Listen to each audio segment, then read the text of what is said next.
to EnglishTeacher.lk. ඔන්න මං අදත් ආව ඔයාලට අලුත් ලෙසන් එකක් අරගෙන. ඔයාලා අහලා තියෙනවද? අහලා තියෙනවා. මම ඇත්තට ඔයාට ආදරෙයි. මම ඇත්තට ඔයාට කියන්න හිටියේ ඇත්තටම කියලා වර්ඩ් එකක්. මොකද්ද? ඇත්තටම. අපි බලමු අපි මේ ඇත්තටම කියලා පාවිච්චි කරන්නේ ඉංග්‍රීසි භාෂාවේදී really කියන වර්ඩ් එක. මොකද්ද? really. R E A L L Y really. කොහොමද එහෙනම් කියන්නේ මම ඇත්තටම ඔයාට ආදරෙයි කියලා. I really love you. I really love you. කොහොමද කියන්නේ මට ඇත්තටම ඔයාව ඕන?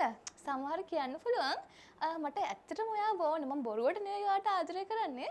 මට ඔයාව ඇත්තටම ඕන කියලා. කොහොමද එහෙනම් කියන්නේ I really want you.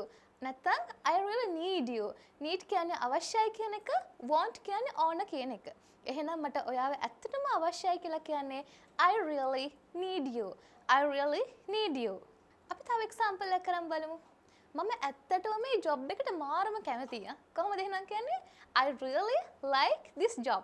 මේ ජොබ් එකට කියන්නේ මේ රස්සාවට මම මේ ජොබ් එකට මාර කැමතියි. පට්ට කැමතියි. මම මාර ආසයි මේක කරන්නේ. I really like this job. ඒකනේ මම ඔයාලට මාර කැමතියි. ඔයාලට ඇත්තටම මම කැමතියි කියලා එහෙනම් කොහොමද කියන්නේ I really like you. I really like you. එහෙනම් කොහොමද කියන්නේ මම ඇත්තටම ඔයාට ස්තුතිවන්ත වෙනවා.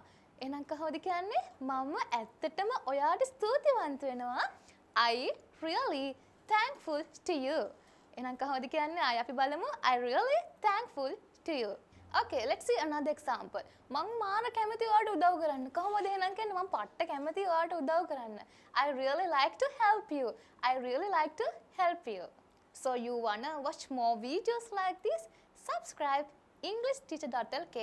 So comment කරන්න, like කරන්න, share කරන්න and අමතක කරන්න එපා follow කරන්න. So I am Darshani Herath from EnglishTeacher.lk.